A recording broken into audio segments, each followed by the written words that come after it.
Now imagine a bully followed you home from school when you were young and started living in your house. Now eventually, you stop noticing that bully, but you start thinking the bully's voice is your voice inside of your head. Shame often sounds like, God, you should know better. What's wrong with you? Everyone else can handle this. You're so stupid. You should definitely focus on everything that could go wrong, because everything can go wrong for you at any moment. People often think that they're being realistic, looking for worst case scenario. They try to convince themselves that this is a good looking out sort of strategy.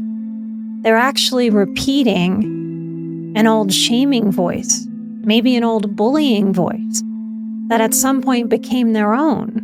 Now they don't know the difference between that bullying voice and a voice of wisdom. So boy, do they listen. And boy, are they affected. Hello and welcome to the show. This is Emotional Badass, where Moxie meets mindful. I'm your host, Nikki Eisenhower, life coach and psychotherapist. And on today's episode, we're discussing, is it shame?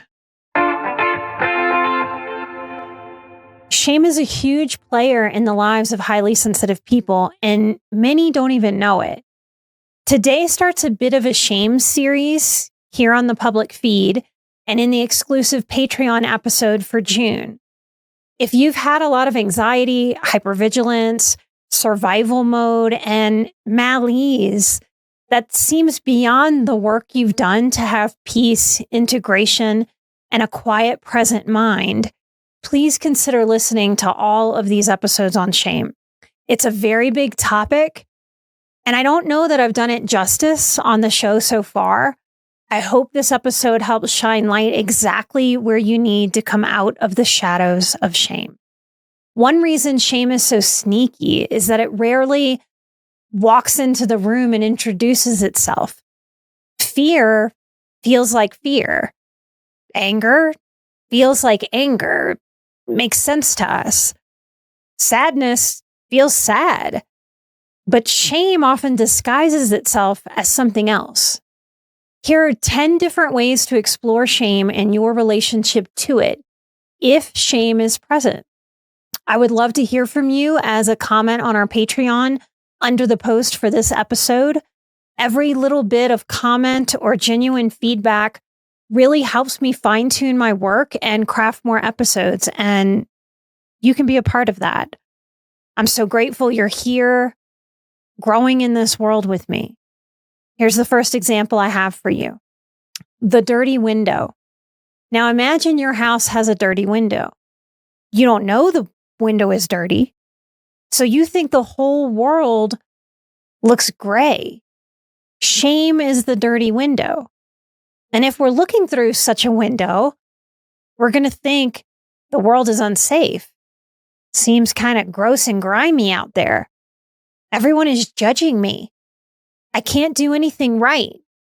When really the deeper truth is that they're looking through a shame-covered window. Number 2, the invisible backpack. Now imagine someone secretly put rocks in your backpack when you were little. And you've been carrying this backpack for so long that you think being exhausted by the weight of it is normal. So normal you don't even notice the backpack. You only notice that you're tired. Shame is this backpack full of these shame rocks. Many highly sensitive people don't know they're carrying it because they can't remember experiencing life without it. Shame example number 3. Now imagine a smoke alarm goes off every time you make lightly toasted toast. The fire alarm isn't broken. It's detecting smoke, but it's working far too well. That alarm doesn't need to go off when you're making some simple toast. Shame makes your nervous system react and sound alarm to normal human mistakes as if they're dangerous emergencies when it's just toast in a toaster. Forgetting to send a text back, making a typo, sticking your foot in your mouth a little bit at a gathering or a party, disappointing someone, Suddenly, these very human moments, these toast moments, if you will, feel like a 5-alarm fire. But objectively, it's just a little bit warm. This is an exhausting way to live. Alarms going off all the time, everywhere. Shame example number 4. I'm calling this the funhouse mirror. So a funhouse mirror, we've all seen them before at some point in our lives, right? These funhouse mirrors, they stretch, they distort everything that they reflect. Now, shame sees your reflection in this funhouse mirror and very much believes that that's what you really look like.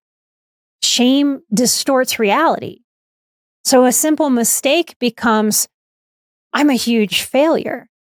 And this distorted reflection, a disagreement becomes, nobody likes me. Something's wrong with me. A new brave boundary becomes, I'm selfish and will lose everyone. But the funhouse mirror, it's a trick. It's a misrepresentation of the truth of things. It's not the truth. Example number 5, the bad translator. Now imagine your brain has a translator that gets everything wrong. Someone says, no, thank you, I'll pass. And that internal translator says, they hate your guts.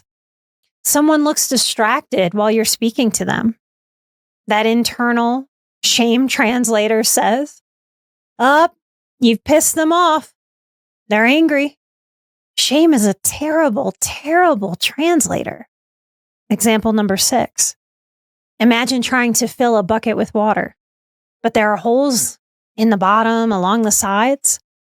No matter how much praise and love and reassurance or success that you pour in trying to establish a baseline of worthiness, of healed enoughness, you just can't ever fill that bucket up enough. The problem isn't the amount of water that you're pouring, and nothing's wrong with the source of that water or its constitution. It's the holes. Shame shows up as holes in this bucket, making it impossible to feel full. Number 7. Now imagine a bully followed you home from school when you were young and started living in your house. Now eventually you stop noticing that bully, but you start thinking the bully's voice is your voice inside of your head. Shame often sounds like, God, you should know better. What's wrong with you? Everyone else can handle this. You're so stupid. You should definitely focus on everything that could go wrong, because everything can go wrong for you at any moment. People often think that they're being realistic, looking for worst case scenario. They try to convince themselves that this is a good looking out sort of strategy. They're actually repeating an old shaming voice, maybe an old bullying voice that at some point became their own. Now they don't know the difference between that bullying voice and a voice of wisdom. So boy, do they listen. And boy, are they affected. Number 8, I'm calling this the splinter. Now, a splinter is a tiny little bit of a thing, right? If you and I are hanging out and you get a splinter and don't say anything, I'll have no idea that you have a splinter. Now, if you fall and break your arm in front of me, I'm certainly going to have an idea. So this splinter is teeny, it's tiny. Even when we have a splinter in our own finger, we can't always even see it, but boy, can we feel it. It's teeny tiny, seemingly inconsequential. But every time something touches that finger where that splinter has burrowed in, boy, does it hurt. It's tender. That pain shoots through our closest nerve. Shame is an emotional splinter. It's that poke we feel when we then get defensive. And that shame reaction is often bigger than the situation because the situation touches an old wound. Without the shame splinter, you might not have even noticed a boink or a bonk. But boy, if there's a shame splinter in there, even the wind might hurt. The 9th example I have for you to explore. Now imagine someone put a label on a perfectly good glass jar. And that label says broken. So every time we look at the jar, we assume, gosh, something's wrong with it. I mean, it looks normal. I don't see any shards. I don't see any broken bits, but it must be misshapen. The lid probably won't screw on because the label says broken. So I believe it.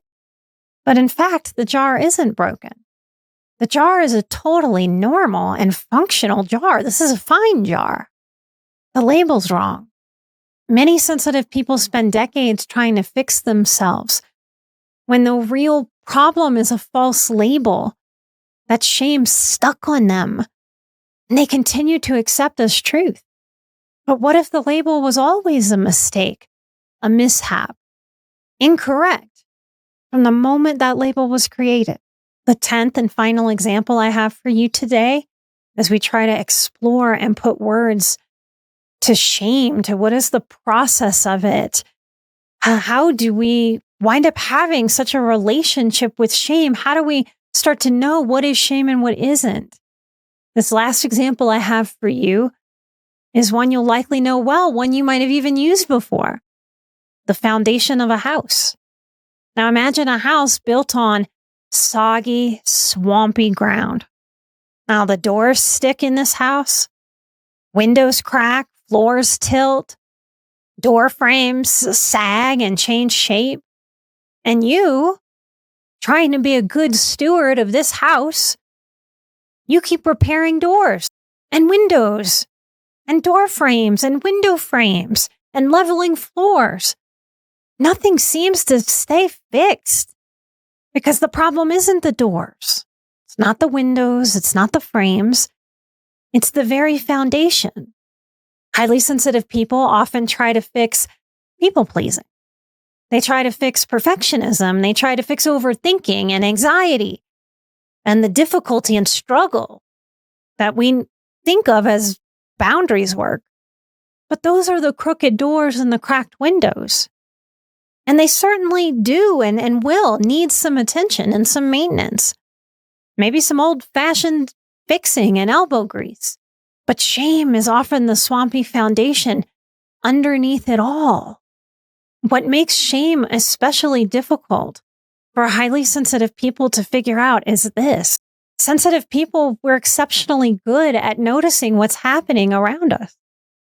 But shame convinces us to become exceptionally good at noticing what is wrong with ourselves. We tend to have a lot of integrity with personal responsibility as a tribe. Not all of us, but a good portion of us.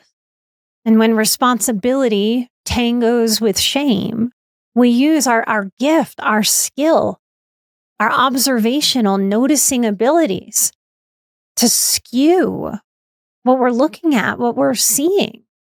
And we see what's wrong as a pattern that we strength train for. And we don't, or we stop practicing noticing what is right about who we are and what we are. After enough years of shame guiding these processes, our own gifts of mindfulness, of self-observation, becomes more like a monitoring, a hypervigilance, a gripping attention, a scanning for problem that becomes so normalized, we start to mistake it for self-awareness, convince ourselves it's smart and good. But self-awareness, it doesn't wear us out. Self-awareness simply says, here is what's happening. This is the truth of what is happening. Self-awareness truly, purely observes. Shame judges. Shame throws weight at you for you to carry. Shame observes through a lens of, hey, your job is to focus on what's wrong with you. That's what shame says. I want to invite you to tune in for next week's episode, where we discuss how shame impacts this very foundation of our lives and every boundary that we face setting. Thank you for tuning in. Thank you for listening. Thank you for being a main part of our marketing team. If you know someone that you think needs to know, if you know someone who needs to hear this episode or any other that resonated with you, We thank you for passing it along. We know that it's risky to pass along emotional content like this. It's that time of year again when we have the Boundaries course open for sign up. I'm going to teach it live this October. Past participants, check your email for a special code where you get half off to come back and do the course again. Patreon, check Patreon to get $150 off. And if you want to get an early bird discount, use code EARLYBIRD to sign up right now. To find out more and sign up, head on over to emotionalbadass.com/boundaries. Thank you for believing in what we try to do here at Emotional Badass. To those of you who have been with us all these years, light and love. To those of you who are new, I look forward to getting to know you. I look forward to getting to share what has at times been hard-earned wisdom. We're hoping to make your journey and your path just a little easier. There is so much healing that is available. There is so much joy that is waiting for you on the other side of shame. I'm an emotional badass. You are an emotional badass. And together, we are where Moxie meets mindful. Light and love, and I will see you right here next time for a brand new episode. Bye-bye.